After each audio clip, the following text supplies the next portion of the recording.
This is the Jpeg2RAW podcast. I'm Mike Howard. I'm broadcasting from the basement of Knob Studios here in sunny and hot Atlanta. Jpeg2RAW is a photography podcast for the amateur photographer. You can find us on the web at www.knobstudios.com, and you can contact the show by emailing us at podcast@knobstudios.com. You can also find us on Facebook, Flickr, and Twitter by searching for Jpeg2RAW, or just follow the links on our website.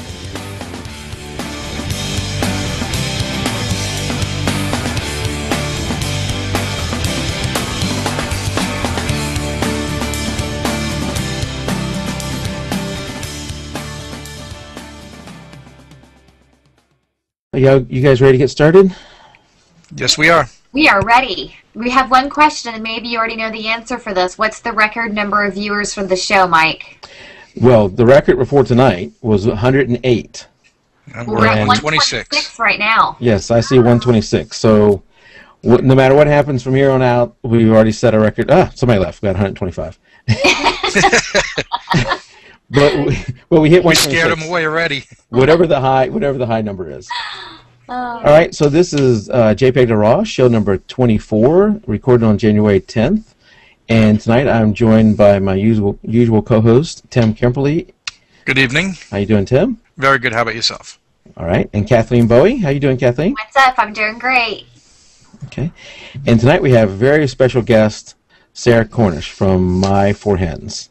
Hi. Woohoo! We're so excited to have you, Sarah. This is a big deal for us, so thank you for coming on. Yes, thank you very much. Seriously, I'm a rambler, so you guys don't know what you got yourself into. Woman doesn't be quiet.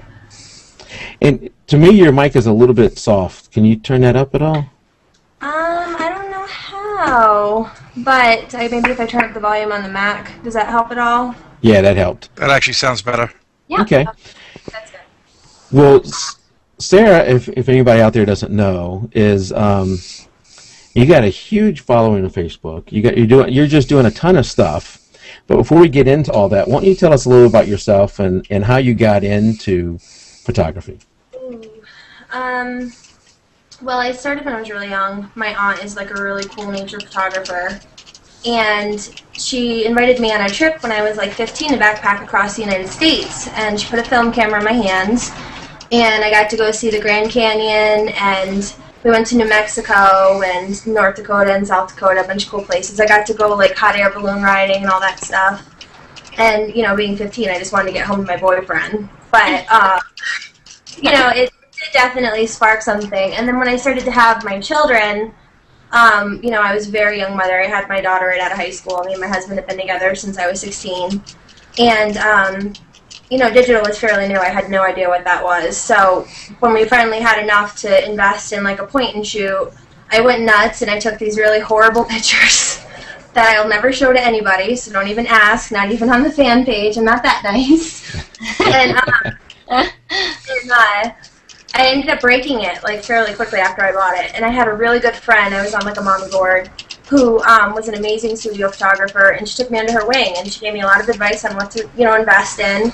So I started with my Rebel, like most people, you know, my little entry, and it was great. You know, I used it for a couple years. When I first bought it, I put it on manual, and I never looked back. You know, I made sure to learn everything inside and out before I tried to, you know, take my business off. And it got to the point where we were struggling. Like, it got really hard for a while when the economy tanked. My husband worked in aerospace, and he was working 70 hours a week. And then they cut all the overtime off, and we didn't know what we were going to do. And I had been taking pictures for at least a few years at that point, so I decided to, you know, take the plunge. And I started portfolio building, and it took off. We were very blessed. It got a lot bigger than we expected really quickly. And I had already had like a following because I was a hobbyist. I did a lot of little things like scrapbooking, and I had friends and, you know, people that were interested because they followed my scrapbooking and all that stuff, so it helped a lot. But it's been a whirlwind. I would have never guessed I would be here right now in a million years. You know, it pays off being like weird sometimes and having like your own creative, strange vision. So. And so all this was up in Connecticut, right? Yep, all in Connecticut. You know, where I come from. Very, very small town. I actually didn't even really know a lot of my neighbors, though, which is ironic because a lot of them just weren't really relatable. You know, we were like the young family. We didn't have a lot of money. And so we kind of just stayed home because we couldn't afford to go anywhere. You know, we weren't very social. And it's weird. It's really weird. I even had like this really bad social anxiety. I didn't want to go anywhere for like the longest time. So to be where I am now, it's crazy. I would have never... Yeah, you have close to 32,000 followers, which is insane. That's so exciting. Yeah, so and that's a huge number by itself, but how long have you been building that number up? I started in 2009. I've had my fan page for a few years now.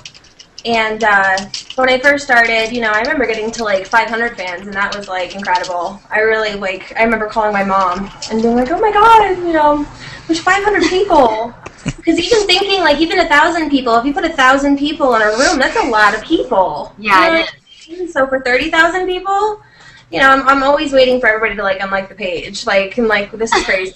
It's like, it's surreal. Like, how do you... I can't even imagine. It's a pipe dream. It's something I would have never thought. Well, and the pace does not seem to be slowing down, because I know when I checked a couple of weeks ago, you were at 28 or 29, and then I had a business trip, and I came back and I checked, and you were at 30 plus thousand. Like, wow. So, in like a week or two, or maybe even less than 2 weeks, you added over 1,000 people just in that short period of time. That's crazy. That's really crazy. So now, you have recently. So you did all this in Connecticut. You built this up in Connecticut. You said it was a small town without a lot of people. How were you able to build your business in an area where there wasn't a lot of well, the town was a lot of people? But the state was fairly big, and I think because I make resources for photographers, like actions and stuff, I had a target audience there. Believe it or not, a lot of my clients come from out of state. I get people from Rhode Island and Massachusetts and, you know, New Jersey, New York. Like, I would have people commute into me and come for family photos, because most of my clients are actually other photographers. It's funny. I remember when I started on Clickin' Moms, which is a forum I'm a part of, they used to do like these Facebook fan page share things where everybody would post a link and then you go and like everybody else's, kind of like sharing the love. And there would be some derogatory comments, like, why would you want so many photographers to like your page, because that's not your target audience. Those aren't clients, but you know what? They could be.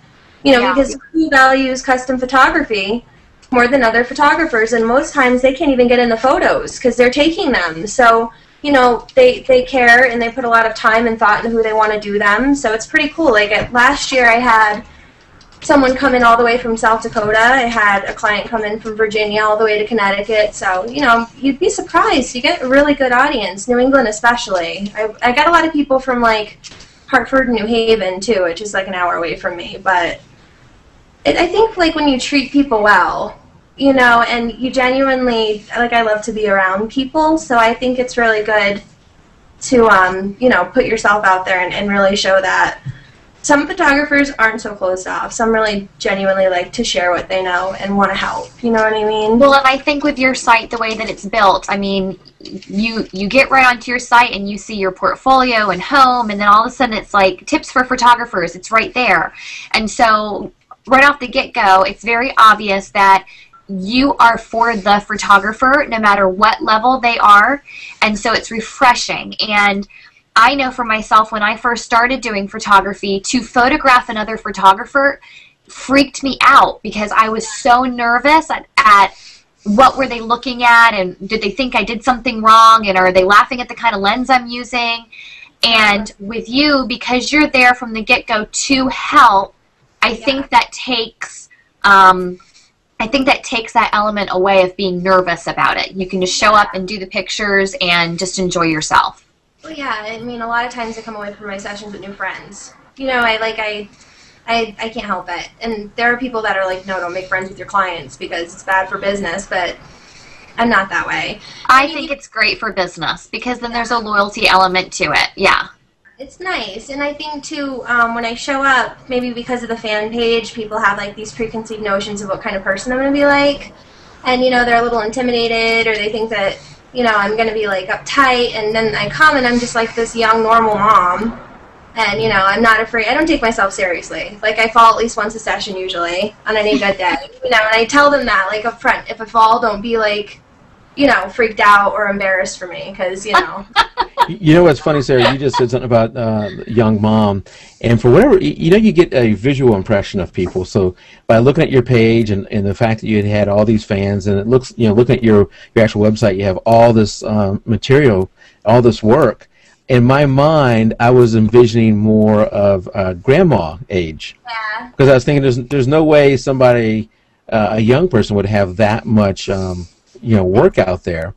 And then when you and I talked earlier in the week or last week to do the pre-show stuff, you came on, wow, she's actually really young. Yeah, definitely. Well, we started very young. My husband proposed on my 17th birthday, my poor mother.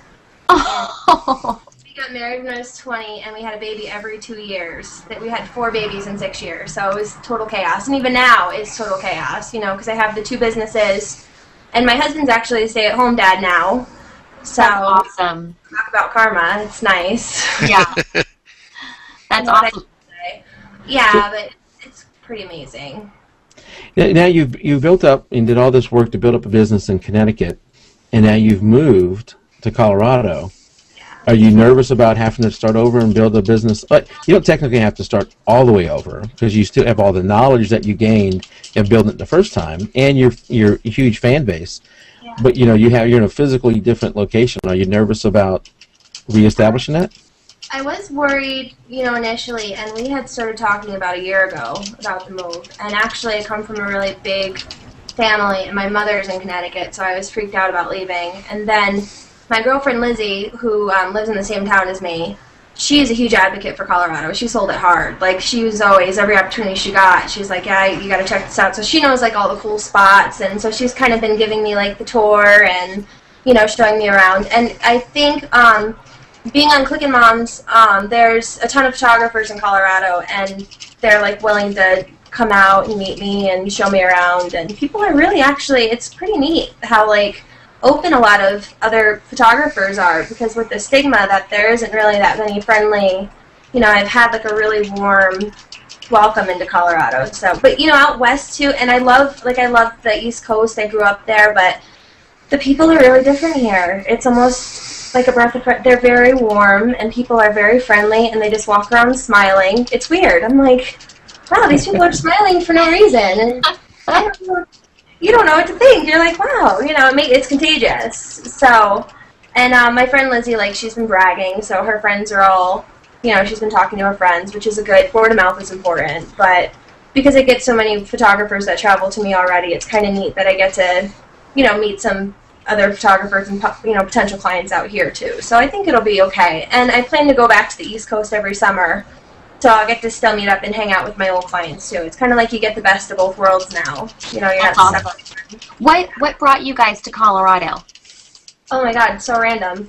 I went to Vegas last year. I taught a photography seminar at a scrapbooking convention, and I got to travel with my aunt, but me and my husband, we've never been away from our kids like that, and it's just, it kind of broadens your horizons when you get so far away from where you're from, because you're so used to what you know.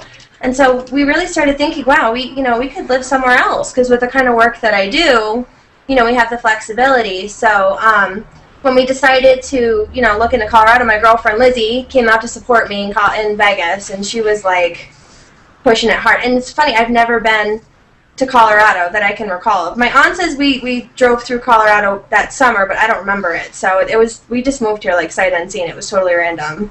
It was just one of those. I'm like that. I don't know. I'm a dreamer. Adventuresome. That's awesome. Yeah. Now, earlier you said something about being weird or something. I can't remember the exact term you used. Yeah. But what would you say your photography style is, or do you have a style? Weird. No. It's very whimsical.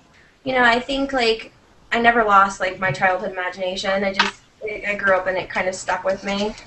And I have my own way of seeing things. And my husband all the time, he tells me, he's like, I bet you people don't see things the way you do. Because we'll be driving, I'm like, oh my God, look at that tree. It's so beautiful. Look at the light. And he's like, Sarah, it's a tree. It's a tree. I'm like, no, it's a beautiful tree.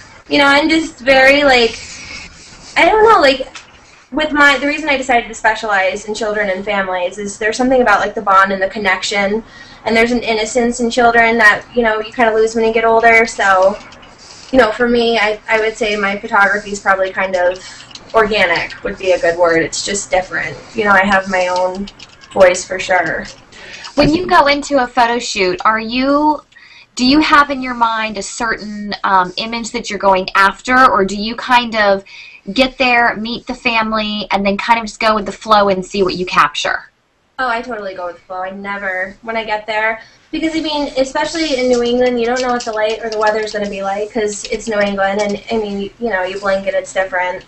But I think like getting to read into your family's personalities and getting a feel for them, kind of what really makes the images special. You know, I get them to relax as much as possible with me so we can kind of get them taking their mind off the camera and more so on each other. You know what I mean? And Yeah. there's a stigma. There's a new site. It's on YouTube, Whack Attack or something. It drives me freaking nuts. Yeah. The lady, a lot of the things she criticizes, I'm like, wow. Like, I do a lot of, so I guess you could call me, I'm whack, because that's what I am. You know, I go on there. I'm not a big poser. I don't like to pose. You know, it's not something that, and I definitely direct. You know, it doesn't just happen. I can't lie and say, oh yeah, they just fall and they do all these naturally awesome things for me. But, you know, once you get them past the whole, like, because they want to sit and pose and smile, and you have to kind of, like, break them out of that. You know, they're like, oh, Right. you know, they're used to the portrait studio, or, so once you kind of get them, and I bring my husband to, like, every single session, which is amazing, because usually my big obstacle is the dads. They're bored. Like, 20 minutes later, they're Right. like, I want to eat. Forget this. You know, what is wrong with this lady? So he comes and he talks shop and he talks sports. And then, you know, I hang out with the mom, and sometimes they get, like, lost in their conversation. I'm like, Wes, we need the dad in the pictures, just a couple, you know, like, you know, once everybody has a good experience and everybody starts to loosen up, that's when everything really starts to get good, I think. That's incredible that your husband comes to every shoot. Oh, he's amazing. He carries all my stuff. I love it. Yeah. You know, not everybody's spouse would do that. That's really good, and it's got to be a big help. He's my #1 fan. It's hilarious. Aw. I love it. He's amazing. Well, you can see that before asking you, I would have guessed that your answer would be exactly what it was, that you show up and you direct, but you don't pose. Yeah. And that's what I love about your images, is that they're a breath of fresh air. They're not stuffy. You're getting genuine laughs. You're getting genuine fun between the family members. And you can tell it's not coerced. It's really refreshing. Sometimes I bribe, you know, like I'll bring goodies. I hit up like the dollar section at Target, and I like, you know, the kids are excited. Or sometimes I'm trying to, I know I get distracted easily. It'll happen a lot. I'm just warning you. Sometimes when I'm on my sessions, you know, I think my biggest thing with the kids is especially when they're not photographers' kids, they have no idea what a camera is. You know, they're not used to having it in their face. So you have to kind of get them used to use. So sometimes I'll take the kids off to the side by themselves if the parents aren't too freaked out. And I'll spend like 15 minutes with them and introduce myself, and I ask them questions. Or, you know, like I do a lot of client education beforehand, so we'll do like a consult, and I'll go through like, well, what's their favorite TV show? You know, what can I chat them up about to get them to open up to me? You know, because, you know, your 4-year-old, they don't expect you to know about Dora. You know what I mean? Right. Or whatever.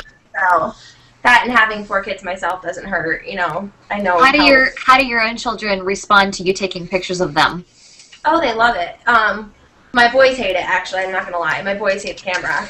And it's so funny because they, like, you know, they don't respond at all when I take it out anymore. They just kind of keep doing what they're doing. They don't even stop and acknowledge me. But I was taking pictures for my friend when we got here, and I brought all my kids along. And my boys were like, why don't you take pictures of us? I'm like, what are you talking about? I take pictures of you all the time. You just don't notice because you're not paying attention to me. But my oldest daughter is 9, and she's decided she wants to be a Gap model. So every opportunity, I'm like, oh my gosh. She's like a closet Justin Bieber lover. She's a nut. And my youngest Sophia is 2, but she thinks she's 9. So she's a ham. Everyone's like, how do you get her to sit and smile? I'm like, I don't. You know, I just really fast shutter speed. You know, we're at it. Whatever I have to do to get her to cooperate. Right. I'm not a bribery at all. I'm with you. I'm not a bribing mom unless my camera's involved, and then it's all about the bribe. Anything. it's funny because I get like stressed when you get like that one client and the mom's like, sit down and pretend you love your brother, and to like screaming at their whole session. So you just like doing the little snickers, like whatever, and then the minute I go to take care of like my own kids and try and get their pictures taken, it's like I'm totally that kind of mom. I'm like, sit down. Yeah, see, my two boys are a little bit older. They're 12. The 12-year-old could care less, but the 16-year-old now wants me to take photos of him for his Facebook page so that the female friends on his Facebook will see those photos. Oh Lord. So he's come around. He didn't want me to take him at all. Now he wants to do that. And my 10-year-old son will smile for anybody but me now. I really got to push him to take the picture of him. So, Sarah, how many sessions do you typically do a month? Ooh, well, at first it started out I'd only book on weekends, so I always had very limited availability because I wanted the week free for my kids. And so I would usually book, and I'm very, very picky. Like, I'm not bossy, like, with my clients, but when it comes to lighting, I'm very honest. And I want them, if they're going to take the time, you know, and the investment and everything for photography, they need to definitely do it when the light's optimum, which is usually, for me, I prefer, like, close to sunset. I prefer to shoot at least 2 to 3 hours before the sun sets, just so the sun's a little lower. And I would say, like, on average, my goal would be no more than 10 sessions a month, but that never happens because I have a hard time saying no. So what I end up doing is double booking. And instead of like taking the weekdays, which would make my life easier, I always book like 2 on the weekend day, and then I have like 1 back-to-back on Saturday or 1 back-to-back on Sunday. And I swear, I feel it's like crazy. It's like a double header. You know, you're like getting ready, and my thing is like when I'm photographing people, like I'm into it. I don't notice anything that's going on around me. There are times, and it's funny, you'll see like these seasoned photographers, and they have like this crazy long, big, huge lens, and they're out there with all their crazy off-camera flash gear, and then there's just me, who sometimes forgets their lens hood, and I'm in the ocean, up to my knees, and I have my husband on the beach screaming, "Put your strap on!" Oh, that sounds bad.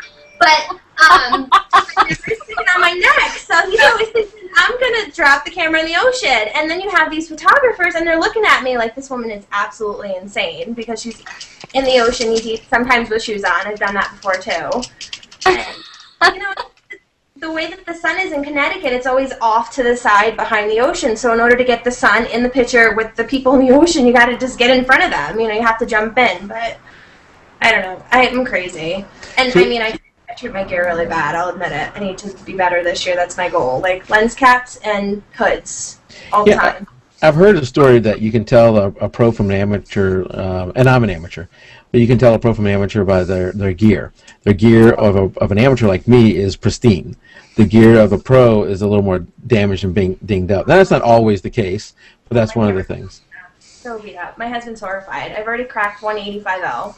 Which is horrible. That was the worst day of my life. I thought I was going to get sick on my session. I went in the bag in the middle of the session to pull it out, and the whole rear face of the glass was completely cracked. Oh my God. Ouch. Oh, no. What lens was that? 85-1.4, you said?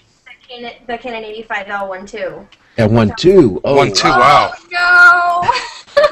No. This thing is like, God, like I just get head shake. It's like, when are you going to learn? And so we're on the way home, and you know, I have insurance. You have to when you have a business, but you have to file a claim. You're in the middle of your busy season. You know, when you use something all the time, it's hard to not have it, especially when it's like really cohesive with your style.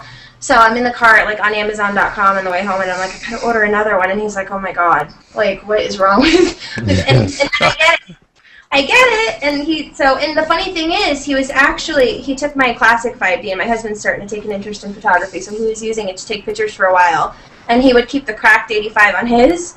And I mean, it wasn't like a big chunk of glass missing, it was just like a hair crack or whatever in the back of it, but it takes pictures fine, so I probably didn't even, I could have used it as I needed to and then sent it back for repair and waited. It was totally an impulse thing, but... Well, you know what's something, and you can try this with some of your own lenses out there in chat, is if you shoot at a pretty wide open aperture, you can shoot right through stuff. So like, let's say when I'm shooting baseball, sometimes I can't get on the field.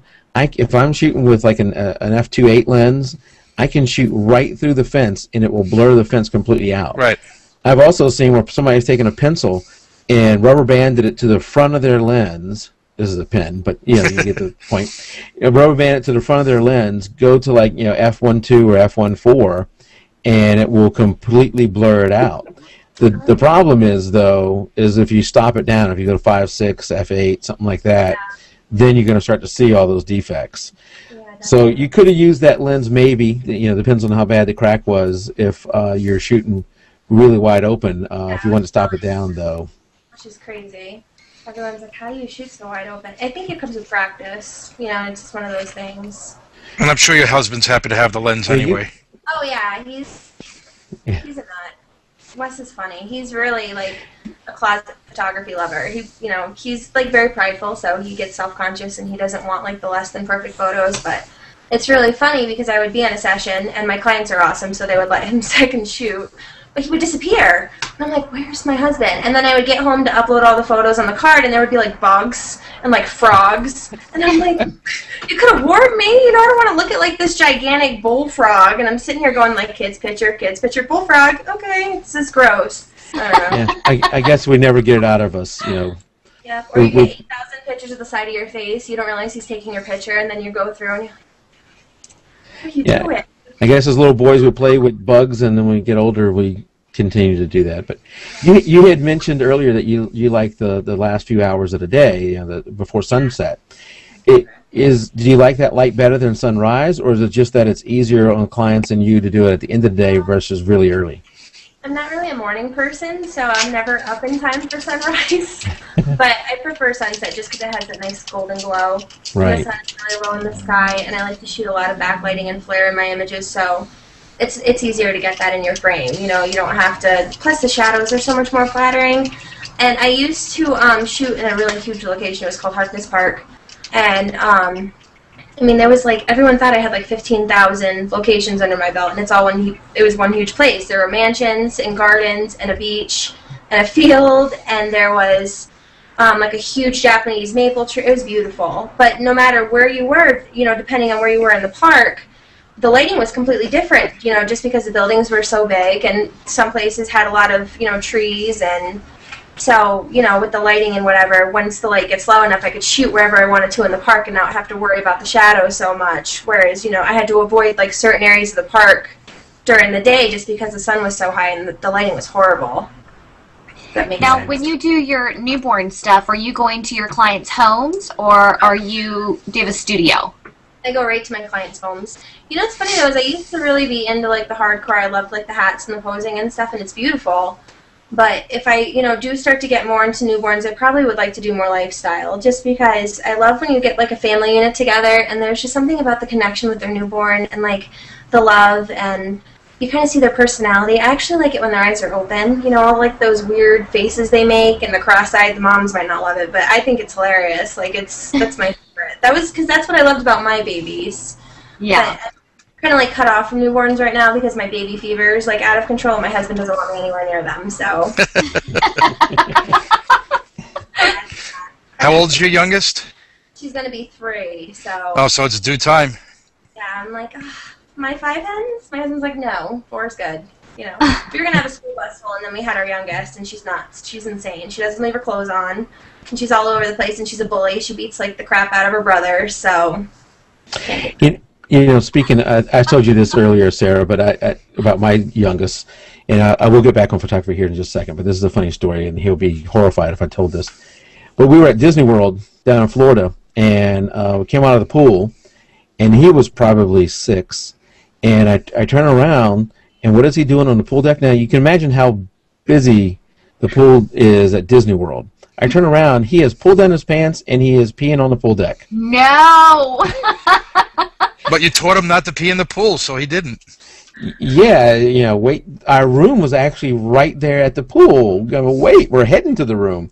So I hurried and wrapped the towel around him and scurried off to our room, which then, we all go to the room, we're changing, and he stands on the little air conditioning unit that's there at the window, swings open the curtains, we're there at the pool area, and he's completely naked. So I understand about kids running around naked.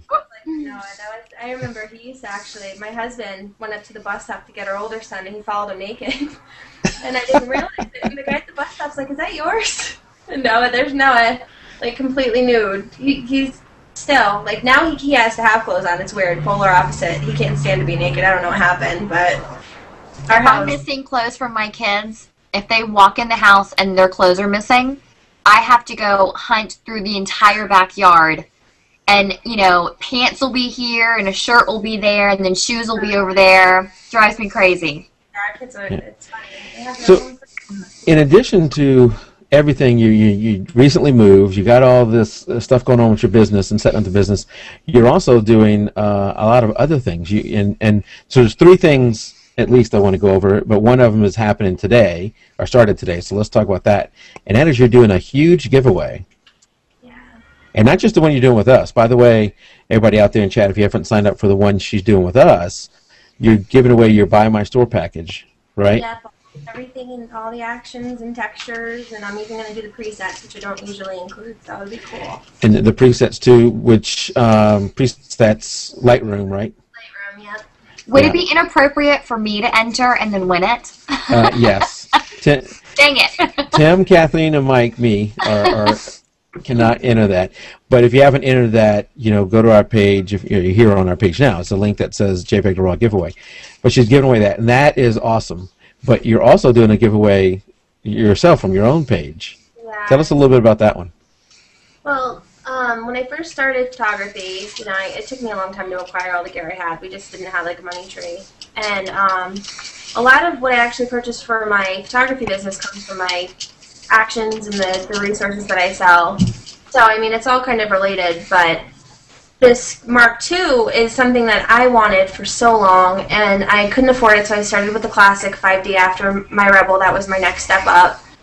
And I finally was able to purchase it a year ago. It was like huge for me. It was such a big deal. And so this year, I started really thinking I just wanted to, it's not a huge change, but I really wanted to affect somebody, and help them a little bit. I know how hard it is starting out. And I could have went with like a Rebel or even the 70, but I thought if I'm going to do it, might as well do it.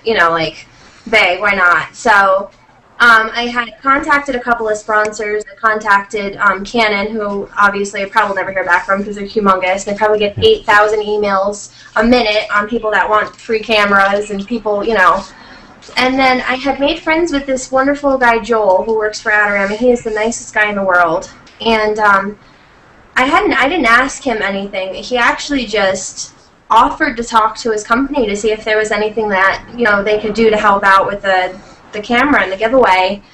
And they had a meeting and everything, and he came back and said they're willing to give me X amount towards the camera. And so we went in on it together, which is great. And I don't mind coming out of pocket because it's something that I can do to maybe help somebody. And I know it's not all about the gear. It really isn't. That's why I threw the mentorship thing in there as well, in case people need more than just a new camera. But I just think that if I had that opportunity starting out, it would have been a big deal for me. So plus it's kind of like my way of saying thank you, because I really do appreciate all the people that take time to stop in and comment and email me, because they don't have to. And people always tell me like, oh, I'm surprised you have time to comment on everybody's post, but that's what you should do. They have time out of their busy day to come and comment and say hi to me.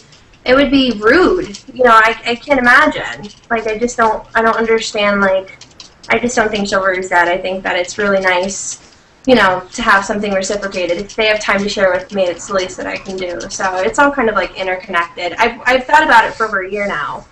It's not, like, a new, but I had to save. It was one of those things. Sure, I'm not familiar with that camera, but because I'm Nikon. And we got on the show. We got Nikon, we got Tim Sony, and then we got Kathleen, who's And the camera she's giving away is the camera that I use, and it's a wonderful camera. So you don't need it anyway. Yeah, you don't. I would take it. I would take it. I need two. Come on, Yeah, so I can have different lenses on each body. Come on. That is a tremendous. So you heard that she's not only giving away the camera, but a mentorship. That is a tremendous thing you're giving away, and somebody's really going to be lucky to win that. I know, it's going to be hard to pick. I always feel so bad. I was really afraid posting it, because for one, I knew that the site was going to crash at some point. I was, like, prepared for it. And then, like, 5 minutes after I posted, I started getting, like, emails, and they're like, your site's down. And I'm like, oh, it's already happening. So, because, people wanted, like, an exact time, and I didn't want to give it up, because I was like, if I give them an exact time, everyone's going to flood there at once. And then it's going to make it that much worse, so... So you're saying a few people have signed up? Oh, yeah. Definitely. That's crazy. I Yeah, don't know. that is awesome. That is somebody's gonna be very lucky, and that is a wonderful thing you're doing for them. You're also doing a 52 weeks of photos, or am I saying that right? What is that? It's a Project 52. Project 52. It's a photo a week. I have tried every project there is related to photography, and I have failed miserably. I've tried a Project 365 3 years in a row, which is a photo a day, which is insane because I don't know. You know, it starts out in the beginning of the year, and I do great because, I mean, it's the beginning of the year, and I'm not really taking sessions on. I usually take the winter off, and I'm kind of bored, and, you know, my kids are fair game. But then by the time I start taking sessions on, there's no way to keep up with everything, especially, like, with the uploading, having to upload and blog and everything. It just, I don't know. I'm one of them people, I'm like all or nothing. Like, if I read a book, it's got to be start to finish, or, you know, it's just so, with the projects, if I, like, do it, I'm going to do it all the way, but usually I don't. I usually fail. So I figured this year, if I got a ton of people on board, there was no way I could quit my own project, you know, like, with all these people watching. It's a little pressure. And it's people already have their pictures up, and I'm like, oh, I'll take it tomorrow. Okay, I'll put it up there. Yeah, it can be tough, especially with everything you got going on. But so it's a photo a week. Is there a theme each week, or just anything you want to post? I do provide a theme. It's usually one word, but people don't have to use a theme if they don't want it. They're welcome to do anything that they want because I really want the project to focus on them. You know, I want them to look back at the end of the year and have 52 photos that they're proud of and that represent their year. So, you know, if the theme isn't really working or gelling with whatever their particular week is about, then I don't want them to feel pressured, or because then I don't want them to look back and be like, well, that doesn't really feel like me, or, you know what I mean? I want them to come away with, like, an amazing keepsake or something, you know, as like a record for their kids someday, or I don't know. And I think too, these projects really promote growth in photography. I really do. Like, when I did them, even though I never finished, from start to where I left off, there was definitely a lot of growth because you have your camera with you all the time. So, you know, like my camera, I mean, I used to take it like Walmart. People look at me like I was crazy. Even the 5D, I would be in Walmart with 5D taking pictures of my kids, and people were like what is... But you know, for most people, there may be some that this doesn't affect, but for most people, the only way to get better is to take more photos, Yeah. and then also on top of that, to be critical of your own photos. You know, so you continue to improve. But you know that is, you know, a great project, something like that, or Project 52, carrying your camera all the time. Yeah. That's great advice. And it helps you think out the box too. I think it gives you, you know, a reason to kind of use your imagination. And I'm looking at the Flickr. I'm looking at the Flickr group right now, and you have 1,173 people already signed up for that. Crazy. That is amazing. Yeah. Now, Sarah, do you have anyone helping you with your office work, or do you do all of your own editing, or do you have an office assistant? No, I do everything myself, just because, I don't know, like my mom was she's a hard worker. All the women in my family are incredibly strong, and they're very hard workers. And there was a time when my husband was working 70 hours a week, and there was me and the 4 kids, and there just wasn't anybody to help. So I just, you know, kind of adapted, and I got used to doing all this stuff and multitasking. And I mean, a lot of times I was off the computer during the day when the kids were sleeping. If I needed to do something, it would just be right on the smartphone. Like, the iPad and the smartphone are amazing because you don't need to be chained to a computer anymore. You can be doing whatever you need to do and take a second and then get back to playing with your kids. You know, technology has really made you accessible to your family. But what I do is if something pops up, and everyone's like, you're so quick to respond, because if I don't, I'll forget. Like, if I don't do it right away, it'll slip my mind, and then I'll get, like, an angry email 2 weeks later because they think I blew them off. So, my husband stays home now, and the kids, you know, I have 2 in school right now and 2 that are about to, you know, be school age. So my husband only has 2 during the day, which isn't, you know, too hard. And then I keep my MacBook. I have a MacBook that I kind of access and play with if I need to really do something, so I don't have to. The only time I get on my work computer is to edit. I'm laughing because you say only 2, and I guess it's all in perspective because you have 4 kids and I have 2 kids, and so when I have both of them, I'm just like, oh my gosh, I have both of them, I can't get anything done. And you're like, oh, he only has 2. And I'm like, I want 1 more, and he's like, but I'm the one that has them all day. Like, please don't sign me up for that. And we're just one of those families, like, we do everything together. I mean, even just running to the gas station or the grocery store. You know, if we're all going or anybody's got something to do, we're all there together. So it's just, I don't know, I think that we're just used to it because, you know, like, some people think it's a lot of work, but I get to do what I love, and I get to do it from home with my husband and my kids there with me. You know, I'm not stuck in an office for 8 hours a day. It's wonderful, and I'm quick. Like, I'm so used to doing what I'm doing, so when I'm editing, like, a session usually takes me, like, a half. Now I'm at the point now where I can just kind of... How long did you stay for one session you broke up? Well, a session when I'm working, like, I'm taking the pictures, I don't time them ever, which is crazy, because sometimes I end up with, like, 100 photos. I don't recommend it, ever. But I promise my clients 25. So, you know, I edit my favorite. And then sometimes I get carried away after that. If I have some extra time, I'll go back through and I'll continue to edit and play with the photos. Because the way that my photography is, since you're not getting, like, posed, you know, sit there, smile, the sessions move really fast, there's just a lot going on. So when you look back at the sessions, it almost tells a story. It's, like, cohesive, and you see from the beginning to the end. And so, you know, I feel, like, obligated to include something from every little, you know, part of the session. But I try not to do too many anymore because I don't want to overwhelm my clients. I know it's hard to choose when you have that many, but I sell a lot of photo books, which is great. A lot of people opt for the photo books. You know, they have these really cool albums because I use Miller's Lab, and their press printed stuff is so easy, you know, with their software. So I usually just use Miller's and upload whatever I need to right in there, and then, you know, it's nice. It works out So do you really well. sell per image? Is that what you do? I do. I mainly print. I prefer prints. I like the control. And I don't like to sell digital, mostly because I'm terrified that my clients are going to run off to Walmart and print my photos. But a lot of times, since I get other photographers, I trust them more. You know that if they're going to invest in that much in their files, I have charged the files quite more than the prints. They're more likely to go to a reputable lab. You know, and right. I'll never forget one of my first sessions I did for one of my friends. I went to her home, and she had, like, a 16 by whatever, like, from Walmart, and I'm like, oh, and it was, like, printed off of Facebook, and I'm like, oh, no. So because word of mouth is so important. Yes. You need to really, you know, and if you have people coming over your friend's house, and they're like, why did you pay that much for, you know, so, I don't know. No, but, do you edit all of the images before your clients see them, or did I hear you say you edit all of them and then show them all? Oh, yeah.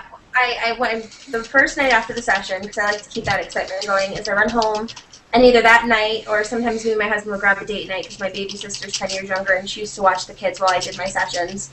And I'll upload a couple on Facebook for them to see, edit them, and upload them. Just again, I'm, like, you know, excited, give them an idea. And then I promise within, like, 2 weeks, they'll see the entire gallery. And then they'll have, like, their own private proofing gallery, and they can go through and pick out their favorites and, you know, order right from my shopping cart. My goal this year is to have a custom website. I really want everything to be custom. So once I get that done, hopefully the shopping cart will be even much, you know, better. But I would like to get over to in-person ordering. I would like to be able to get over to my client's house or have a dedicated space where they could come to me and sit with me and go through their images. I think that customer service is just as important as taking the pictures, 100%. You want your clients to know what they're getting. Because, I mean, most people aren't educated and they don't understand that an 8 by 10 is really not that big. So, you know, they're like, oh, yeah, I'll just get an 8 by 10, and then it looks tiny on the wall. Yeah. Right. I don't know. I don't know if you can see the one that's over my right shoulder, but that's like a 20 by 30 or something like that, and I like that size. 16 by 20, 16 by 24, 20 by 30. That's a really nice size. Now, you I think this is an 8 by 10. Look how tiny that is. It's ridiculous. Yeah. Yeah.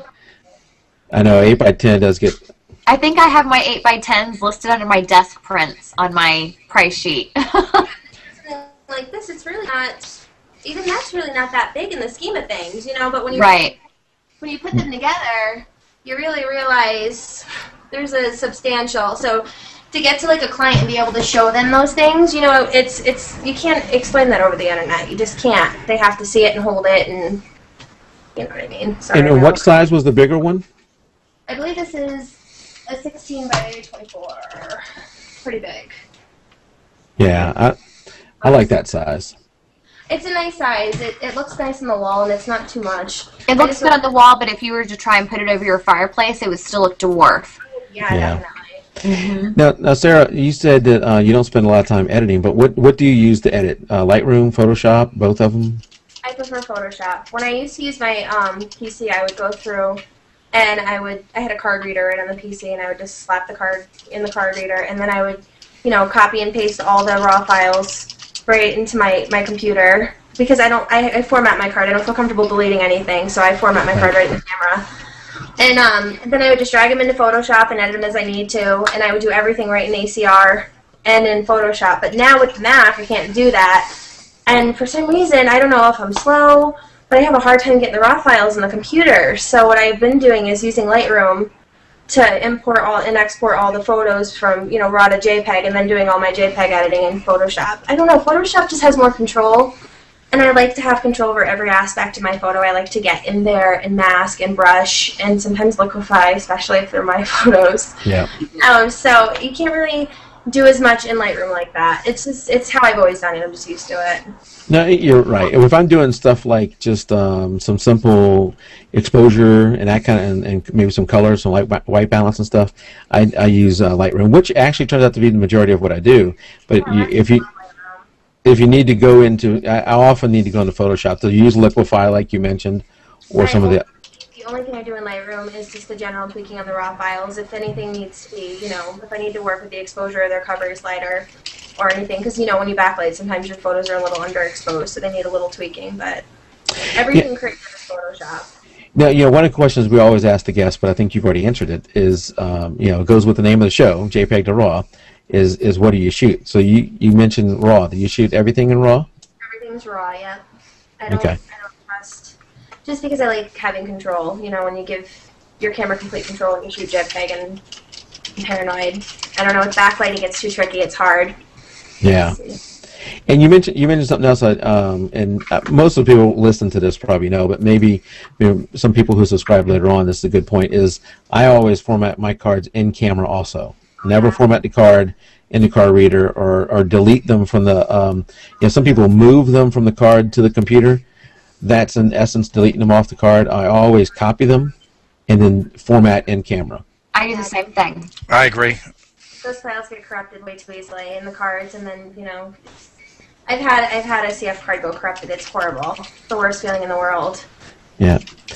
So if all that's not enough, there's another thing you're doing, and that is you're interviewing some other fabulous photographers.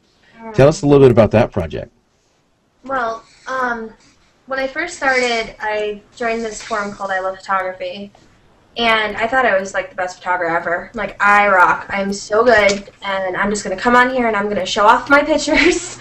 And I got on that forum and like, holy crap, like I am not showing anybody any of my work ever, because I didn't even know that there was a level of that talent that even existed. I would look at their pictures and I was just like in awe, and it made me want to be better. It really did. But, and oddly, all the photographers I'm drawn to are way different than mine. Like, I don't even know if I would call my style vintage. It's just different. But, a lot of them are really clean, or they specialize in things that I don't even photograph, like weddings, or, they do a lot of, like, engagement sessions. So this year, networking, I've had, like, the privilege of getting to network with some great people on some of the forums I'm on. And I had this great idea. I thought it would be cool to kind of interview people and ask questions that other people are kind of afraid to ask. Maybe not, like, I'm not going to have them expose all their business information and stuff. That wouldn't be fair. But, just to get to know them as people. Because I think that people celebritize, like, photographers. They do. They put them on this pedestal. And it's really sad because you see a lot of people kind of demean themselves. Oh, I'm not a real photographer. Or, I'm not a real pro. Or, if you have a camera, you're a photographer. You might be in a different walk or a different part of your journey, but you're still a photographer, So, when I approach these people, my goal is for people to see that they weren't always as amazing as they are now, and that anybody, essentially, with hard work and dedication, and, of course, some of it you do have to have a creative eye, but, you can get there. They're human and just like us. And I get intimidated. Like, when I messaged some of these people, I thought I would never hear back. I'm like, yeah, they're just going to be like, whatever. But, when they started responding, and some of them even knew who I was like, oh my God, this It's crazy. I felt like I met Brad Pitt or something. Like, that's weird. I was like, so I'm kind of just like everybody that, you know, I'm talking about shouldn't be doing, because I do the same thing. But, you know, I have like Jasmine Starr, who is humongous in like the wedding photography scene. Jinky Art, Barb, I think Uli or Uli, I can never pronounce her name right. Lisa Holloway, which I've actually become friends with, and I shouldn't even talk about my 4 kids, because this woman has 9 kids. It's amazing. Wow. And a successful business. Wow. Like, Wow. yeah, I feel bad, because I use her all the time with my husband. You know, when he says we shouldn't have any more because of my business, I'm like, my friend is 9, so I can have one more. We have, God, there's so many. Like, it's just crazy. Tara Whitney, who, is someone that I love. She's great. Yeah. Now, these interviews you're going to do. Are these interviews you're going to? I was originally going to do one, but I was until I had a bigger response than I expected to. So now I have to do 2 a week for most of the year, because I can't fit everybody in 1 year. So there'll be some weeks where there'll be a Tuesday and a Thursday feature. So this is going to be all on your blog, right? All going to be in my blog. And the cool thing is, a lot of these photographers aren't even from the U.S. I have a pretty, like, nice range. You know, some are from Australia. You do have the U.S. We have Finland. We have France. The girl that's Lisa is going to be featured on Thursday. She's from France. Like, the culture's so different. I love that it's reflected in other people's photography. So I think that's really neat, too. You know, it's definitely going to be a good project. I feel very starstruck. And very unworthy, but it's really neat, and I think that I'm trying to kind of subscribe to the same philosophy I'm trying to sell. You know, you know, it's good for all of us. Now, are you going to do this through Skype or just how do what? I'm sorry. I've been emailing. I email all the questions beforehand, just because I don't want to take up too much of their time. They're already being so generous with all their information. Okay. It's not working. Yeah, okay. Oh, did it ask you? Are you still there? I asked that they do return it at least a week and a half. Yeah, it's in here. Is it working? Yeah. Can you hear me okay? You know, we're doing this through Google Plus, and one of the things after you're here for a while, it'll say, "Are you still there?" It wants to make sure you're not just eating up bandwidth and not doing anything. Although it should be able to tell since we have audio and video going. But anyway, so yeah, 2 a week. That is, I don't know how you find time. 4 kids. Everything else going on, and 2 of these big interviews a week. You know what I've been doing is I've been drafting them in my free time. Sometimes when the kids are in bed and it's quiet, I'll sit out in the patio with a cup of tea and I'll just draft it, and then, you know, when it's close to time, I'll publish it when it's due, so I don't have to worry about like hitting a deadline or anything like that. It's all about just micromanaging and kind of getting a feel for your schedule. It takes a while, but yeah, that's doesn't help when you're addicted to the internet. Yeah. Yeah, I know. I'll see you post something on your Facebook group late at night. Well, I guess, you know, we're 2 hours behind us, but still late at night. And then, you know, early the next day you're posting stuff again. It's, wow, she's on here all the time. Let's talk about your actions real quick. Where do you get inspiration for your actions? Oh, and some of the names are incredible. I'm kind of like, oh, thank you. Well, that's that whole childlike imagination. No, well, I'm always, like, I get bored really easily. I don't know why I shouldn't, but I lose interest in things, and I'm always on to the next thing, so I'll just start experimenting and playing. And then, because I'm always looking for new things to learn, you know, I'm always looking for new functions to learn in Photoshop. It's crazy, it's endless. Like, you can do a million of the same things different ways in Photoshop. And so a lot of times I'll post something and play with it, and then I'll throw it on Facebook, and people are interested. You know, they're like, what did you do? And I'm like, oh, well, this is something I hand processed. And then, you know, it just, I kind of pick, and then I just kind of compile everything after a while. It just kind of ends up being something I don't expect to come along. Weird. When you are editing a photo shoot, do you usually stick with the same look or action with all the pictures, or do you, like, kind of mix them up? I usually stick within the same group of actions. You know, they're usually fairly similar to each other, so I'll do that. But I experiment a lot more with my own children's photos. Like if I'm taking my own kids' pictures for whatever reason, that's when I kind of get in there and tweak and play. But I like my photos to be cohesive inside the session.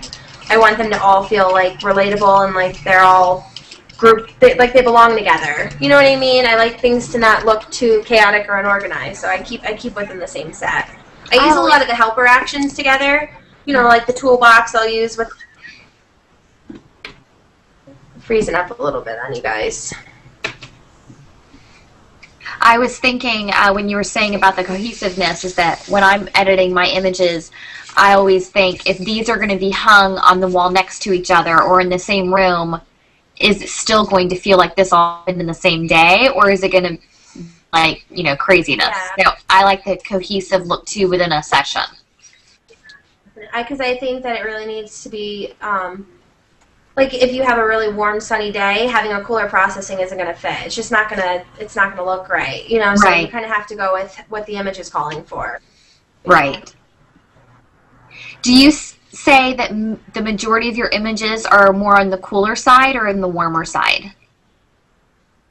Definitely warmer, but that's probably because I shoot a lot of backlight. So when you have a lot of sun flare and whatnot, the warmer tones just kind of feel natural with the kind of lighting in the images. You know, it all kind of feels like. Yeah.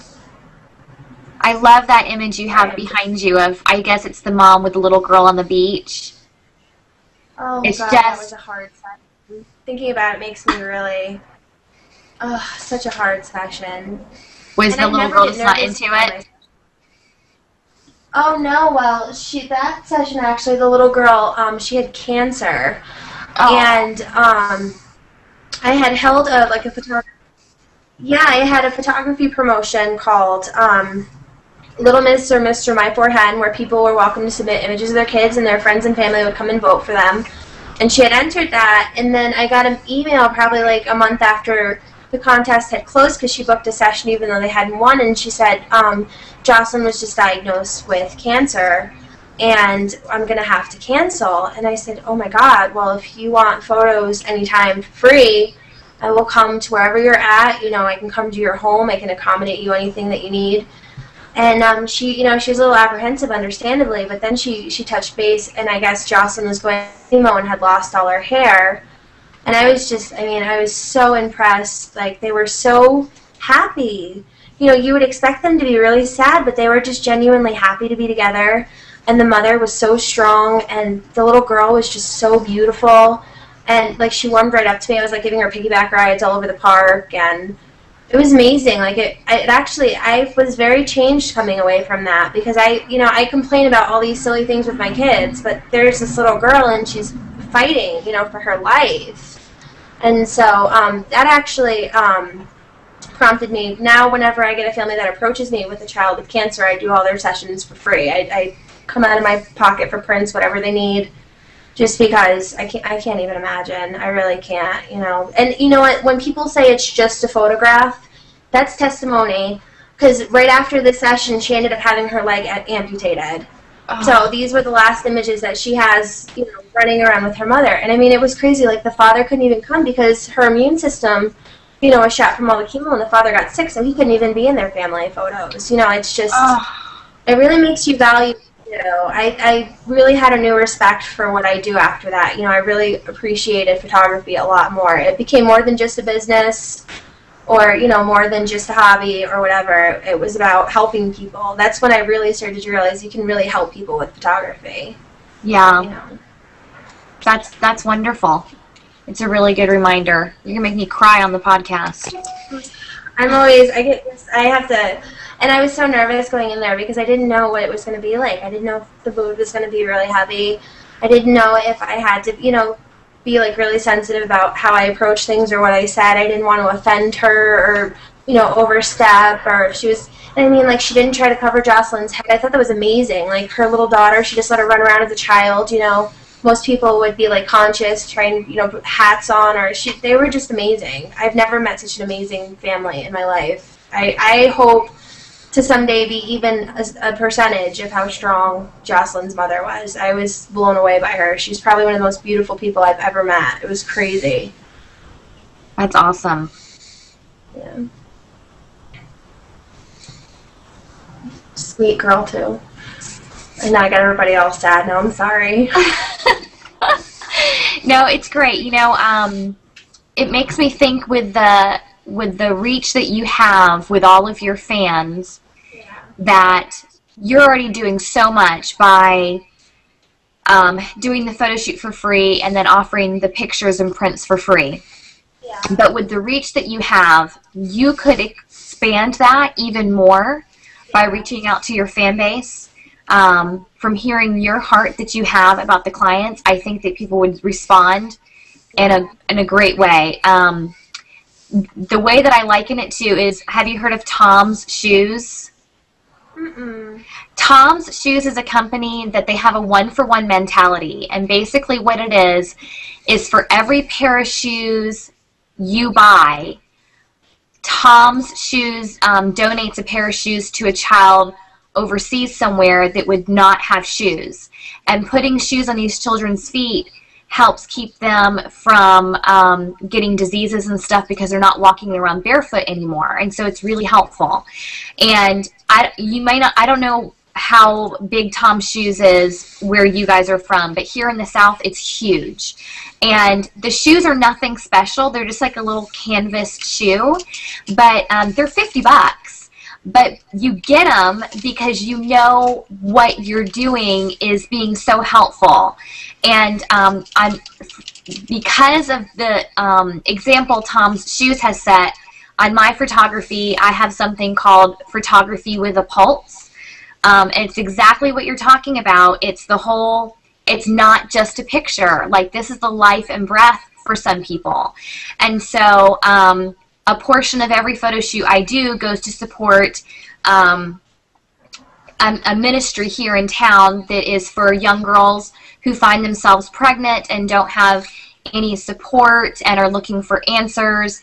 And so, because that's very near and dear to my heart. And so you have this wonderful outreach with these families who are struggling with cancer. And I think that if you put your feelers out, that you could make this huge. I mean, it's just something to think about. I mean, you're already doing so much for these families, but you have such a huge, broad scope of people who are following you. I think it'd be great. Yeah, I would love, definitely. I mean, I always tell my husband, it would be cool even just to have a project, like, to travel maybe to, you know, women's shelters and photograph like that, or women and families, and it's dangerous, and I can't really afford to do it now, having small children to think about, but someday, you know, like, I really think that it would be nice to get the message out there that photography does matter, and, you know, it can change lives, and, you know, there can be a deeper, it doesn't have to be vain, you know, there's more than just, you know, commercial or whatever. There's a lot that you can do, because my family doesn't even get it. You know, my family's like, you do what? You know, you take pictures? I'm like, yeah, there's so much more to that. I mean, when we decided to move to Colorado, they were shocked. They were like, oh my God, you know, what are you going to do for work, Wes? It's like, look at your daughter, she's doing great. And they're like, what are you going to do for work, Wes? Like, yeah, that was the #1 question. What is Wes going to do for work? We're like, he's going to same thing he's been doing, yeah. Mr. Mom. Yeah, he loves it too. He's actually better at it than I am, I can't lie. Like, I love my kids, I like the play aspect, but I'm more like the dad. Like, I like to do the fun stuff, and I hate, like, cooking and cleaning, so he's great at that. You know, I do, like, the boo-boo kissing, and obviously couldn't, like, breastfeed, so I had to, like, do that, but, you know. You know, it's just, we're so, I don't know, we're such a weird family. We're very, like, huggy, and we love each other. You know, we're not, like, I'm not one of the moms that gets embarrassed when her kid acts up in the store. You know, I'm very kind of, like, patient, and so, you know, for me to be around other children and do what I do, like, it really helps, you know, my photography a lot. Yeah. Really love. I think that when you love the people you're around, it definitely shows in your work. Yeah, totally. Mike, I see people are saying that they can't see us anymore out there. Oh, no. And I can't hear you, Mike, at all. Mike hasn't talked. Yeah, I muted my mic so you wouldn't hear. I was typing. Oh, there we go. I wanted to put up the photo that I couldn't find the exact one that Sarah was talking about, but I found one, and I wanted to put that up there. Slideshow showing. It says it's echoing too. We can see the image, but it's echoing. No live feed. Can you guys hear us? I'm not the only one that talks when I type. I love that. Actually, I smile when I type too, and it freaks my husband out because I, like, smile hard. So I'm like, He's like, what are you doing? I don't know. Whenever I write or type, my husband makes fun of me because I always kind of like turn my head from side to side and just trying to get it all out. Like, are you like trying to will your happy vibes on people? I'm like, probably. Yeah, Oh, I'm paranoid. It's so funny. I'm always afraid when I wake up and it's going to be like that one piece of angry like email, like that one disgruntled. I'm like, oh God, please, everybody dislike what you buy, please. I know. Well, I have to say that listening to you talk about, you know, jumping in the water with your camera and just kind of going with the flow is very similar to how I shoot, and it's refreshing to hear another photographer talk that way, because I feel like I am more surrounded by people who want to be completely technically accurate to the nth degree, and I want to be very heavily technically correct, but at the same time, it's more me just to kind of go with the flow and allow the natural things to happen. And so to hear someone who's so progressively forward in the photography world to say that, oh, I'm a hippie. Really yes, it makes me like go, oh, I don't have to get it all right every single time. As long as the image is speaking to me, then that's really what matters at the end of the day. Yeah, because I always tell like people the best thing about learning all the rules in photography is learning how to break them afterwards. You know, Exactly. like, it's important to know the basics, and it's important to know how to shoot manual. I really stand behind that 100%. You really should know your gear. But once you have a firm grasp on what you're doing, there's nothing wrong with experimenting. And because the best photos have crappy lighting or grain or motion blur. You know, off the top of my head, even just thinking of like some of my favorite photographers, like Stacy Jensen. Stacey Turner. She's a film photographer out of Connecticut, and she shoots primarily like film, and she does a lot of black and white work, like Holga, and her work is amazing. For me, like the emotion that she kept, I haven't seen it in anybody else's work. It's completely, or like, I don't know, if you really take a minute to look into like the portfolios of a lot of the professional photographers out there are limb chops. You know, they're not all perfectly sound technically, but they make you feel something. I think that's what's for me important. Yeah, that's the key thing. Is it's not about the technical expertise of the image, you know, whether everything is technically correct. It's about the emotion of the image. No, And you had said that earlier about how you would drive around, you would see this great tree or this great light. That is, you know, that is something that's hard to teach. That, you know, it's something you have or you don't have. You can enhance it. You know, somebody like me, I'm an accountant by trade. And I don't have a lot of that creativity. I can do technical stuff, but the side that makes you so impressive and your photos so great is that you see the light, you see the emotion, and that's the important thing, the thing that's hard to learn. The light is always number one for me in a photo. If the light's not good, I don't want to take it. And unless it's like, I mean, I love, like, my favorite photos are the ones of my kids at home, the lifestyle pictures. Yeah. Where they're sleeping dark. I love grain in my black and white. I feel like if I could go to film right now, I'd probably love it. You know, I like that there's like soul to like film photos, and they just have like this depth and like this. And a lot of people, you know, that shoot film are like, oh, well, digital photographers aren't real. But, you know, I think that you can really get the essence of film with digital if you just kind of know how to manipulate light. And, you know, because I think with film, the most important thing is the emotion in the images.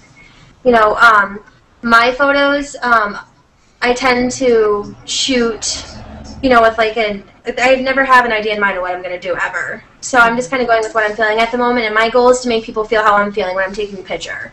You know, I want them to see things through my perspective. I want them to look at that and know exactly in that moment what I was thinking, whether it's of my sick child. You know, I did like this, I'm doing this project with a bunch of other photographers I know in other projects, and they invited me in their circle, and it's a photo a month. So I'm like, I can do that, one photo a month. And it's the way I see blank.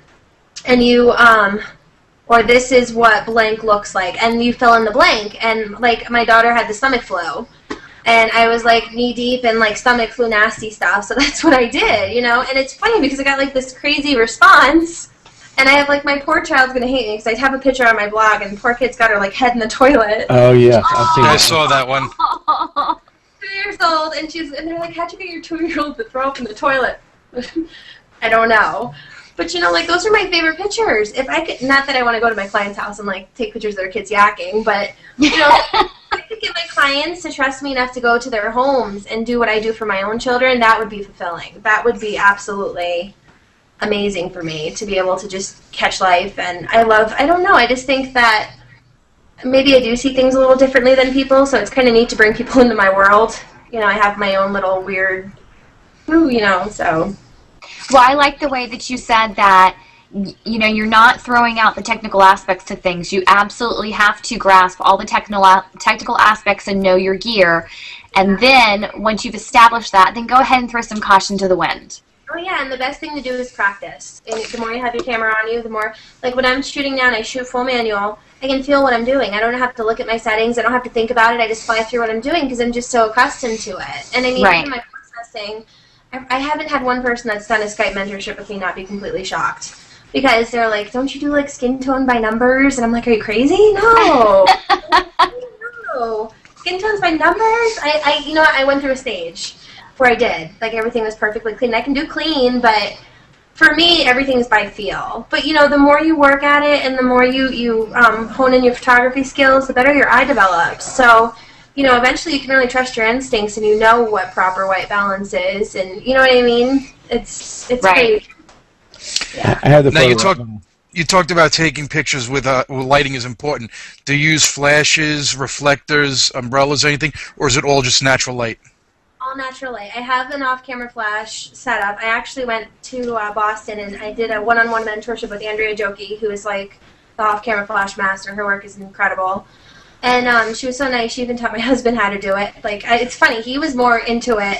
Because, like, I'm just lazy, so that's a lot of equipment to take out and set up. And I come downstairs, and my husband has my daughter, like, in her Ladybug Halloween costume, and he's got, like, the umbrella all up on the side, and all the kids are lined up against the closet, and he's, like, snapping. But, you know, like, if I really want a good quality and it's really dark, I will pop the flash on once in a blue moon. But for the most part, I think, too, because the Mark II has such high ISO capability, sometimes I can get away with more than, you know, and honestly, if I'm home, the only time that I ever really have crappy lighting is when I'm in my house at nighttime when it's dark in the house or whatever.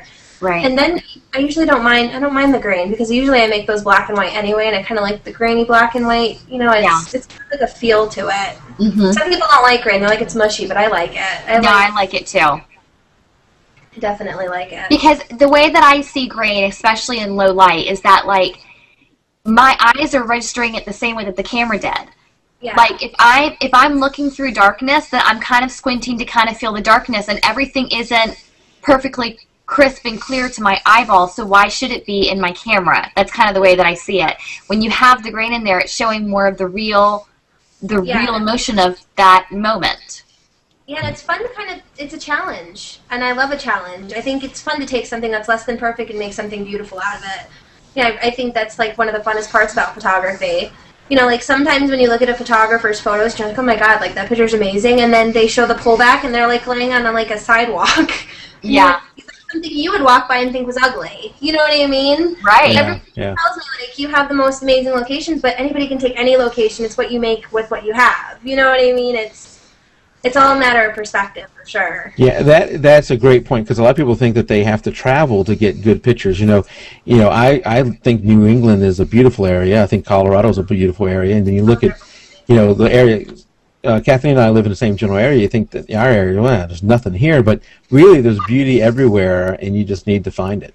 Oh, absolutely. New England's crazy. There's so many things that I miss already. I love Colorado. It's beautiful, but I love the old houses, and I love how rustic, you know, and I love the beach. So I think it'll be really cool to get back in the summertime because I'll appreciate that. I think after a while you look at something every day, you're just kind of like over it. Yeah. So there, it'll be exciting again. It'll be, I mean, we showed up here, I felt like a total tourist. The mountains, like, I was blown away. I'm like, oh my god, I can see mountains driving to, like, and I was, like, on Instagram every day with my camera. People probably thought I was crazy. Like, the things that, I mean, and you can drive into the mountains here. It's crazy. Like, and, I mean, you're so far in the mountains, you don't even have cell phone reception. But it's very majestic. And the weather's gorgeous. We are at an hour 15 minutes, so I told you, Sarah, the time will fly by, but I want to give chat some time to ask questions. Tim or Kathleen, did you have any other questions before I open this up to chat? No, why don't you just move to Georgia next? Because that would be wonderful. Yes. Kathleen and I have a nice town already picked out for you. That's right. That's right. Come on down. I know. You know what's funny is I was telling my girlfriend, it seems like I always move where I go to places that have no accent. So like Connecticut, you have everybody around you, New Jersey, Boston, New York, they'll have these really cool accents. Then you get down south and they'll have these really cool accents, and you're near Texas, but Colorado and Connecticut, both, no one has any kind of accent at all. All right, so first question from chat is, what's your favorite lens? My 35L from Canon, for sure, which is totally surprising, because when I first bought it, I just wanted something wider for creative use. I was pretty much like sold on my 85L. And when I got that, it's perfect because you get really close to your clients. You know, you're right there. You can interact with them. The 85, you're really like tight, so you have to back way up to get, you know, really sharp focus. It focuses really well in low light. It focuses really well in a lot of light. If you have like a ton of backlight or haze or sun coming in, it grabs focus much quicker than my 85 does. I'm a prime girl. I don't use any zooms ever, so. And somebody, guys out in chat, if we missed your question, you might have to repeat it because things are going pretty fast. But another question is, what's a good lens for a beginner? Because that 35L you mentioned is probably a little expensive. It's a little pricey. The first lens I started out was the 51.8, and it actually works. It's really great. It's really inexpensive. It's great indoors or outdoors. It's tack sharp. It's a little delicate. You have to be very careful because, you know, I think I broke mine like the first day I had it, and I had to get a new one, which isn't surprising because it's me. But and if you can afford the 51.4, that's even better. That's a good one too. Yeah, because then you have like a crop sensor, right? So the 50 is a good focal length for you too, I would assume. Yeah, the 51.8 is something I always recommend people get. Is there, you know, if you're going to buy a camera, get a 51.8 along with it. Whether it's Canon or Nikon, you should get that lens as a good starter. Definitely. Let's see. Where did you get your business info from when first starting out? A lot of it was from the internet. I was on various forums, and a lot of people that were on the forums are very open with their information. And I was very fortunate to have some really good friends that were already running photography businesses, so they let me pick their brain and be obnoxious. So, you know, I got a lot of advice. And, you know, I have a lot of, like, very business-savvy people in my family that aren't necessarily photography-centered, but, you know, it applied to my business as well. So when I started out, I filed as a sole proprietorship, and now that I'm in Colorado, I'm definitely going to go over to an LLC, though, which is, you know, and a lot of it, too, you kind of acquire as you go along. You know, like, there's things that you learn. There's, you know, like, you know the basics. You should definitely have your taxes in order. That's important. You need to have your business license and your sales and use tax license and your insurance and all that stuff, which honestly you can learn all that, you know, where you need to access it. I know a lot of forums these days are offering like classes. I know Clickin' Moms has like a business university class or something to help kind of coach people starting out. I don't think it's that expensive. But as far as like knowing how to run a business after you get all the technical things set up, that's kind of like you learn as you go through the mistakes that you make and whatnot, you know. Okay. Hey, Tim, when you type in, mute your mic for when you type because we're hearing all the clicking. And one other thing, if we're going to keep going a little bit here on the questions. If you do leave chat or at the end of the show when you go to leave, do us a favor and click on the little ad below chat. There's an ad down there. We not necessarily you, Sarah, but all our guests out there.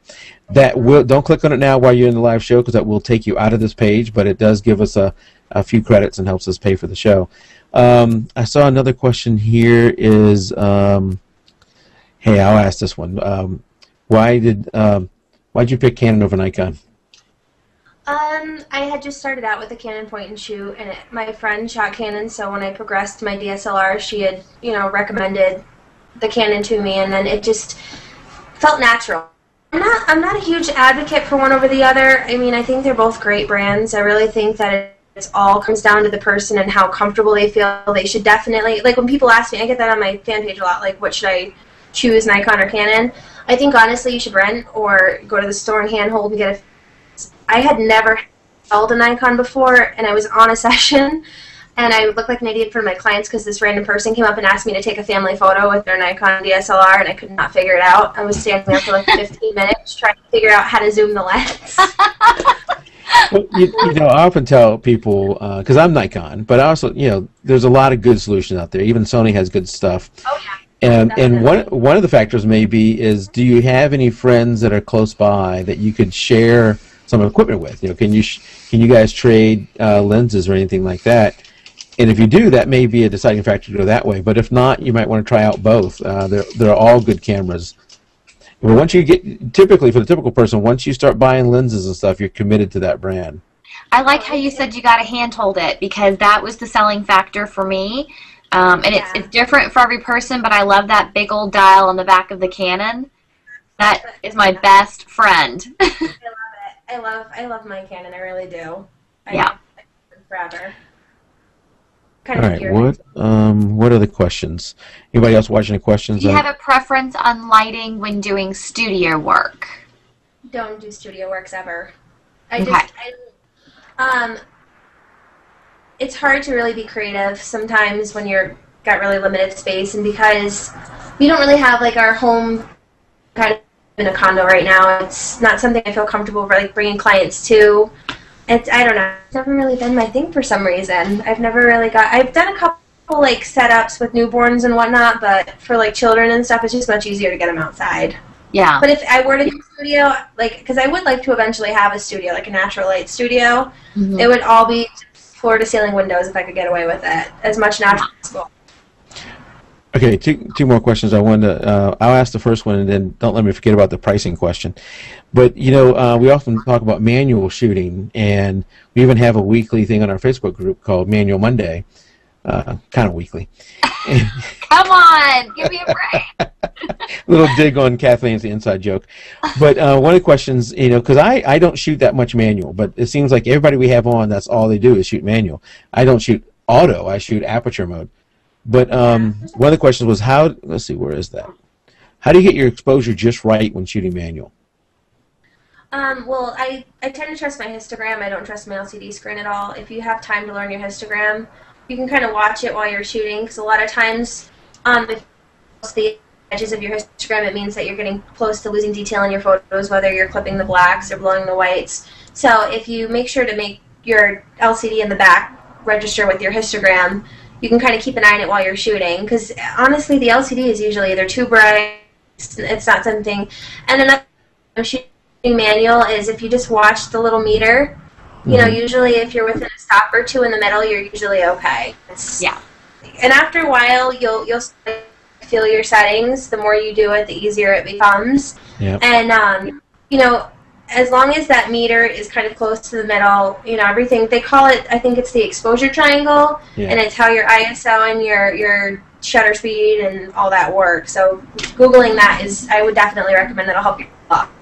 That was sort of my tip. You did it better than me, but that was sort of our tip that I did last Monday on our Facebook group for Manual Monday, is that using that little slider in, when you look into the viewfinder, it'll show you whether you're over or underexposed, and then you can adjust from that.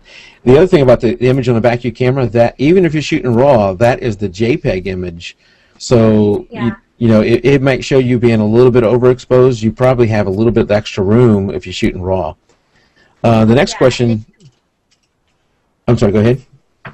No, I was just saying, if you overexpose, your LCD will blink too if you have your histogram up. Correct. So, it'll have the little blinkies. Yeah, so you'll know. I would rather underexpose a stop than overexpose. That's just how I am. Well, the one big thing for me, when I started shooting manual, it forced me to really look in the viewfinder more as to everything that was going on. I really paid more attention. So the question about pricing, can you post what the actual question was again? Because I know somebody had a question about pricing, but I'm not sure. I think it was, how do you set your worth for your pricing? Oh, okay. I think a lot of it depends on your market. Being in business for a few years now, I'm probably going, I think, my third year. You kind of learn, like, what your clients like, what they order. And, like, one of the mistakes I made when I first started out, I underpriced my photo books. And I had on my, like, a la carte prints, but then they didn't really need to buy the a la carte prints because I got the whole photo book for so cheap. They're getting, like, 20 images in the book, you know, it's productive. So I think, honestly, I think you need to value your work. And even if you're starting out, there's a big difference between portfolio building and practicing. So I think you really need to get all the practicing out of the way before you start to portfolio build. And one thing that I recommend that really worked for me is I sat down and I worked out what I needed to make in order to have a business, because you really do. You need to figure out what you need to make in order to cover the expenses of, not just things like your gear and your gas, but even things you don't think about, like if you have to pay a sitter fee when you're at your sessions, or what you're going to pay in lab fees when, there's a ton of, so you have to make sure that all your pricing you've got to make sure you're paid back, that you're making something, otherwise it's really not worth it. And your portfolio building to do that. She set all the prices and rates that you want to charge, and then just offer like 20% off or whatever it is you want your discount, opposed to having really low prices and then raising them as soon as you're done portfolio building, because you're going to run into a lot of problems that way. I think pricing is one of the things that a lot of people starting off struggle with for a good while, is getting the pricing just right. If you're pricing too cheap, you're not making a profit at it. I mean, if you want to do this for a living, you got to make a living's wage at it. And but they often struggle because I think a lot of customers look at, dude, I can go down to Walmart and pay $5. Why would I? Why am I going to buy your stuff? And they don't realize the quality difference and what that means. People don't see the same things when they're photographers work. If it's anything different than what they take when they use their camera, then they think it's usually professional caliber. A lot of it is educating your clients. You really do need to be hands-on and explain a lot. Like, I send out a welcome packet before my sessions just so people know exactly what to expect with me. That way there's no questions, any awkwardness after the session, Hey, Tim, can you mute? Sorry about that. Great minds think alike, Mike. Yeah, I think, once, for the people in chat, once you've got, a handle on what direction you want your business to go, and you're to the point where you're really trying to price yourself and make yourself profitable. I know for myself, I struggled because I started off really low. I made the same mistake that a lot of photographers do, who just, kind of pick up their camera and start taking pictures, and the next thing you know, everyone's asking you to do it. And then you're like, oh, maybe I should charge for this, And so then for me, when I looked back and I did, the per hour, how much I was making per hour, it was like $2 an hour. It was ridiculous. And it kind of made me sick to my stomach, and I realized how hard I'd been working for my clients and how little I'd been doing for my family, and how it had to switch. And even after realizing that, it took me a year before I could put it into practice. And when I did, I sweated it so bad. But I will say, hindsight, do it. It is the best decision you will ever, ever, ever make for your business. You will lose clients.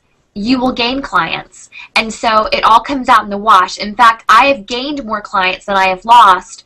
And the ones that I have lost have been so supportive. They've said things like, well, we knew this was coming. It was only a matter of time. And we love you. We love your work. We just can't afford it anymore. And we wish you the best. And so I've not had any nastiness, which is what I guess I was most afraid of. Yeah, you do kind of like expect a level of backlash. That's why I was like very careful with discounting versus just starting with really low prices, because I was paranoid. I'm such a soft-hearted person. It only takes like someone to say boo and I'm like in tears. So I was like treading very carefully. Yeah. I wish I had had that. I learned that piece of advice that you said about setting your prices and offering a discount after it was too late. I didn't even know that there was a world of photography. I think it was 5 years before I even knew another photographer, because I wasn't on Facebook. I wasn't doing that sort of thing. And so once I figured all this out, it was like a light bulb went off, and someone had mentioned that. I was like, oh, had only I known, because to stair-step your way up afterwards is a lot more painful to yourself. You start undervaluing yourself and second-guessing, and it's not good. Yeah. You're robbing your family because your kids don't have as much time with you, and then you start to get resentful, but really you're giving these people permission to do it, so you really only have, and then you get like that internal conflict where you're like, well, and then it's really hard to kind of rebound, because you're like, well, how do I reestablish myself without turning all these people off, because right. I mean, even now they're like, well, why do you charge so much I mean, I don't understand what your time and talent means. I don't get that. Like, prints, and I'm like, dude, my baby just need like $50 for 2 hours. I mean, she's right. Right. But you know. I mean, you got to put it in perspective. When you go to the doctor, are you paying just for his the medicine he gave you, or just for the you know, if he gave you told you to just go buy a prescription, then why did I even pay him at all? I'm gonna have to go buy the prescription. You might still be sick a week and a half later. Yeah, you're paying him for the expertise and for his ability, and part of it is the raw material cost, but a lot of it is the expertise of the photographer. And one of the other questions before I forget here is, do you do anything special for white balance? I raw, and then I change my white balance right into Lightroom. I usually just kind of go off from there. But the thing is, with my kind of processing, it's very creative, and I don't need to worry about perfect skin tones. It just doesn't gel with the kind of, you know, processing I do on my photos. Mm-hmm. So the sliders in Lightroom are magical. Like, you know, and not everybody could do it. I mean, it takes a lot of practice, and I wouldn't just recommend it to anybody, because you really need to develop your eye to kind of see proper white balance. But I mean, it saves, because I started out with the gray card like everybody else. Mm-hmm. And if you're shooting JPEG, you need a gray card. No way around it, you know. But with RAW, you have a little more flexibility. So I was on I Love Photography, and Andrea Joki had wrote a tutorial on white balance and shooting RAW, and that's kind of like my light bulb moment. That was like a big aha moment for me. So yeah. That's kind of where I get that philosophy from. So you don't use a gray card anymore. You just I don't. And then you adjust it to your eye in Lightroom. Yeah. Because when I start with my raw processing, my goal is to get the images as neutral as possible. I don't do anything special to them. I don't make them. I just make sure my exposure is really well, and you know, all the technical merits are that they're, you know, not any blinkies or any blown areas or clip blacks, and then from there, because I don't like to overprocess my images, I'm very careful with that. So the less I do in Lightroom, the more creative freedom I have in Photoshop. You know, it works out for me. Yeah. Well, I missed this somewhere along the way, but somebody asked a question. How do you know when you are no longer just practicing? I think you said you practice, then you start portfolio building. You know, how does someone know, okay, now I'm ready to start the portfolio building? I don't think there's a good answer for that. You'll know. I think when you get on your sessions and you really start to feel comfortable and you're producing consistent images, and you can at least provide, you know, 15 to 25 unique proofs depending on the kind of photography you do, you know, you're well on your way. But I think really you're usually your own worst critic. Everybody that they're worse than they are, and you tend to beat yourself up. So I know that's kind of a hard answer to give, but yeah, hard because you have your friends and family like, oh, you're so awesome, and then you have these other photographers that work on this, and it's hard. Right. It's a reality check. So what do you think of this? This is kind of some things I've thought about, because one of your problems is you get both extremes. You get people who are going to be overly harsh and not do it from a perspective of trying to help you. They're just being mean. Yeah. You're going to have other people who are going to be like the poor kid who goes on American Idol thinking he's great or she's great. They get there and find out that they really stink, and because you got family members telling you how good you are, you really need to find somebody who's going to give you honest feedback with the intention of trying to help you. Absolutely, like a mentor. Yeah, you know? Like a mentor. I mean, even like the forums that are popping up all over the place. And I mean, there's Clickin' Moms, there's the Bloom Forum, there's another one called Evoking You that's fairly new. There's Learn, Shoot, Inspire, which is great too. And yeah, a lot of them have great constructive criticism forums. Some of them actually, like, they connect other photographers in your area, so it's a great way to make friends if there's someone that you want to meet over coffee and share the same passion. A lot of them, I've made, like, amazing friends with a lot of these women, people that I really haven't met in person, but I've talked to almost every day. I have one friend that I met scrapbooking, and my family's probably horrified, but she in Connecticut, and she drove all the way out from California. Well, she didn't drive, she flew. But, you know, like, really, the connections you make online are invaluable these days. You can really, and she and I learned everything together. We studied photography, we helped each other, we were honest with each other. I mean, your mentor doesn't even have to be someone that's better, or, you know, you could be on the same page. You know, it's more so someone that's just willing to be completely honest with you. Yeah. And, another thing that this may affect females more than males is that they tend to, if their kid's in the picture, they don't have the same objective eye. Have you noticed that? Yeah, I do it too. I call it mommy goggles. Yes. That's what I call it. Mommy goggles. I do it a lot with my own kids, actually. Well, you say that, but when I look at your photos, they're fantastic. So you definitely don't have mommy goggles on the ones I've seen. I tend to sometimes I'll put something and I'm like, why did I post that? Everyone's gonna this is really wacky stuff. Sometimes I posted a picture of my daughter picking her nose yesterday on my fan page. I'm having a hard time hearing you, Sarah. Yeah, me too. I think you're starting to break up. Cutting out a little bit. Yeah. Yeah, I know. It's getting a little choppy for me too, for some reason. I think we're already at an hour and a half. We probably should start wrapping this up because time flies when you're having fun. Time flies, and I don't want to abuse Sarah. We'd love to have you back someday in the future. Absolutely, I love it. Yeah. So, how was your first hangout in Google Plus? Oh, I love it. It's so funny because when you first messaged me to do the podcast, I thought it was going to be just like, I'm like, I can do that. And then when I realized everybody was going to see me, I'm like, holy crap, I really need to do that. My Mike, he's like, do you have video? And I'm like, crap, I didn't even shower today. What are we inviting on the show? And I think it was one of the days my kids was sick, so I had something on my shirt, and I'm like, oh, whatever. Yeah, no. I know. My favorite thing about having a photography business is that I never have to change out of my pajamas all day long. And then on Tuesdays, I usually kind of try and get dressed from the waist up right before the podcast. I'm surprised they put jeans on because I told everyone, I said, be prepared for a really cute top pants. Yeah. That's how I am. Very comfortable. We're getting several people breaking up now. But so as we go to end this, don't forget to go out and sign up for Sarah's giveaway, both on our site. There's a link up the top that says jpeg2RAW giveaway. Sarah's also giving away the tremendous gift of that Canon Mark II. 5D Mark II. 5D Mark II. I'm not familiar with Canons. And if you're not part of her Project 52 project, go out there and sign up for that. Then they can find out by going to your Facebook group or to your webpage, which is the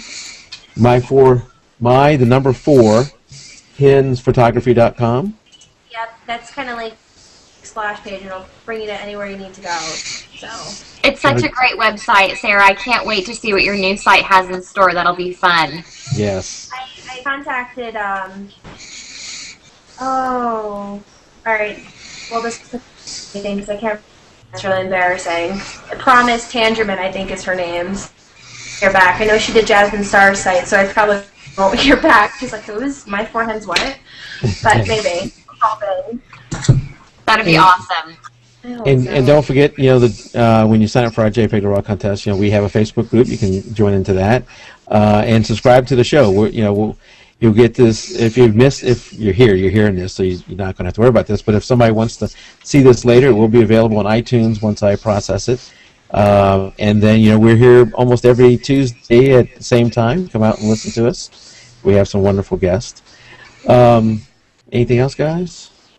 That was so great of you to come on, Sarah. What a blast it was. Thank you. Thank you. Yes, thank you very much. Appreciate it.